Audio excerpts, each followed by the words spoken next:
Bon, je vais faire un feedback de la stratégie de contenu, de poster du volume.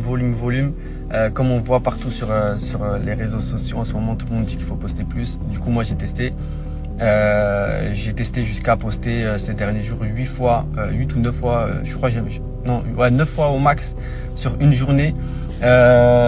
Sachant que sur ce compte TikTok, je faisais en moyenne aller entre 10 et 30 000 vues par post quand ça se passait bien. Enfin, j'avais des semaines où j'allais faire grave du reach, j'avais des semaines où j'allais faire moins de reach, ça dépendait un peu. Mais en général, c'est quand même un compte où quand je postais, ça performait bien. Donc j'ai commencé à envoyer du volume et tout. Moi, le learnings que je retiens de tout ça et l'expérience que je retiens, c'est que j'ai l'impression quand même que ça reach beaucoup moins lorsque tu fais du volume.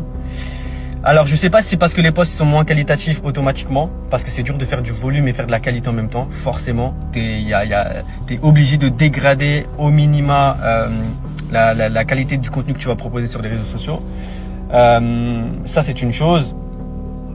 Deuxième chose, j'ai pas forcément l'impression que ça me fasse plus gagner en termes de followers ou en termes de visibilité. Sur toutes les créas que j'ai lancées, enfin toutes les vidéos que j'ai lancées, j'ai dû en avoir peut-être 3 qui ont fait plus de 30 000 vues, je crois. C'est vraiment pas ouf. Mais je reste convaincu qu'il faut une omniprésence sur les réseaux sociaux lorsqu'on veut démontrer son expertise. J'ai aussi testé de faire plusieurs formats différents. Donc du talk dans la voiture comme je suis en train de faire là tout de suite, du format vlog, du format face cam avec une bonne caméra, un bon micro, du format trend. Je pense que garder ce mix de formats dans une stratégie de contenu, c'est super important et ça permet de voir ce qui performe mieux que d'autres en termes de format, parce qu'il y a des formats qui performent mieux que d'autres. Ça c'est un fait.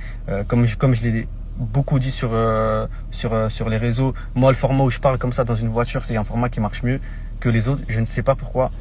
Peut-être parce que c'est plus authentique, peut-être que, je sais pas, les gens arrivent mieux à connecter avec la personne, donc il y a plus d'interaction, il y a plus d'engagement dans les commentaires. Les formats trend, c'est quelque chose qui marche grave de ouf. Donc tu vas mettre une vidéo, tu vas mettre du texte, tu vas mettre un son, tu vas poster, tu vas faire des vues directes. Donc c'est un truc que je vais garder. Le format face cam, c'est dur de reach. Je pense qu'il faut faire beaucoup de volume, mais à bien travailler ses hooks sur les 3-4 premières secondes. Donc moi, je pense que je retiens de tout ça, c'est que je pense pas que je vais garder une stratégie de contenu où je vais vouloir chercher à poster 10 fois par jour.